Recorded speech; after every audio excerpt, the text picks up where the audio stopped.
ಮಾಡಿಕೊಡ್ತಾರೆ. ಎಲ್ಲರ ಕಡೆ ಪಾಕೆಟ್ಗಳನ್ನ ಹಂಚ್ಕೊಡ್ತಾರೆ. ನಾಳೆ ಬೆಳಿಗ್ಗೆಗಾಗ್ಬೋದು, ಮಧ್ಯಾಹ್ನ ಆಗ್ಬೋದು, ರಾತ್ರಿಗಾಗ್ಬೋದು, 3 ಸತಿನೂ ಊಟದ ವ್ಯವಸ್ಥೆನ ಠಾಣಾ ವತಿಯಿಂದ ಮಾಡಿಕೊಡ್ತಾರೆ. ಮುಖ್ಯವಾಗಿ ಹೇಳಿದ್ನಲ್ಲ, ಮೊಬೈಲ್ ಬಳಸ್ಕೊಂಡು ನಿಮ್ಮದೇ ಆದ ಲೋಕದಲ್ಲಿ ಇರೋಕ್ಕೆ ಹೋಗಬೇಡ್ರಿ.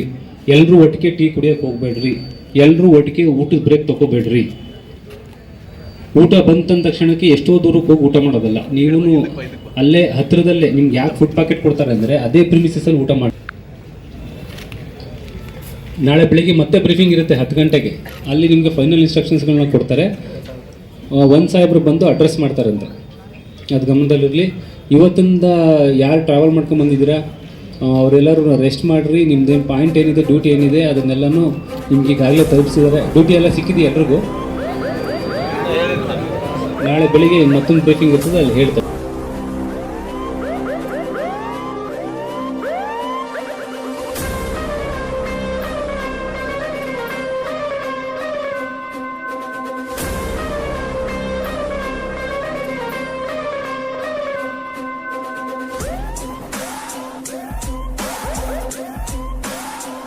ಮಾಡ್ತೀವಿ.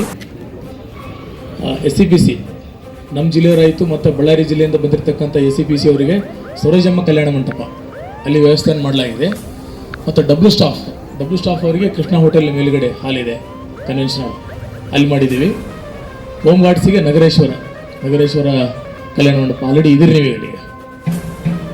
DR, IRB, KSRB ಏನು ಬರ್ತಾವಲ್ಲ ಅವರು ಅಮರ ಜ್ಯೋತಿ ಕಲ್ಯಾಣ ಮಂಟಪ ಮಾಡಿದ್ದೀವಿ. ಕ್ಲಿಯರ್ ಅಲ್ಲ?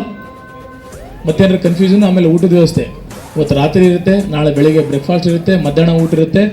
ನಾಳೆ ನಿಮಗೆ ಮಧ್ಯಾಹ್ನ ಊಟ ಇಲ್ಲೇ ಮಾಡಿಕೊಂಡು ನೀವು ನಿಮ್ಮ ಸಂಬಂಧಪಟ್ಟ ನೇಮಕ ಮಾಡಿದ ಗಣೇಶ ಸ್ಥಳಕ್ಕೆ ಹೋಗಬೇಕಾಗುತ್ತೆ. ನೈಟ್ ಏನಿದೆಯಲ್ಲ ನಾವು ಒಂದು ನಿಮಗೆ ಫುಡ್ ಪ್ಯಾಕೆಟ್ ಕೊಡ್ತೀವಿ, ಕಂಟೈನರ್ ಮಾಡಿದ್ದೀವಿ, ಪ್ಲಾಸ್ಟಿಕ್ ಕಂಟೈನರ್ಲಿ ಇರುತ್ತೆ. ಅದ್ರ ಜೊತೆಗೆ ನಿಮ್ಗೆ ವಾಟರ್ ಬಾಟ್ಲು ಮತ್ತು ಫ್ರೂಟು ಮತ್ತು ಒಂದು ಫುಡ್ ಕಿಟ್ಟೇ ಕೊಡ್ತೀವಿ ನಿಮಗೆ ನಾಳೆ ರಾತ್ರಿ. ಕ್ಲಿಯರ್ ಅಲ್ಲ? ಕೊಪ್ಪಳದವರು ಸಿಬ್ಬಂದಿ ವರ್ಗದವರು ಸರೋಜಿನಿ ಕಲ್ಯಾಣ ಮಂಟಪ, ಹೋಮ್ ಗಾರ್ಡ್ಸು ನಗರೇಶ್ವರ ದೇವಸ್ಥಾನ ಕಲ್ಯಾಣ ಮಂಟಪ, DR ಪಾರ್ಟಿ ಅಂತ ಅವ್ರು ಹೇಳಿದ್ದೀವಿ. ಡಬ್ಲ್ಯೂ ಸ್ಟಾಫು ನೀವು ಇಲ್ಲಿ ಬರ್ರಿ, ನೀವು ಹೇಳ್ತೀವಿ ನಾವು ಇಲ್ಲೇ ಇದೆ ಕೃಷ್ಣ ಲಾಡ್ಜ್ ಮೇಲ್ಗಡೆ.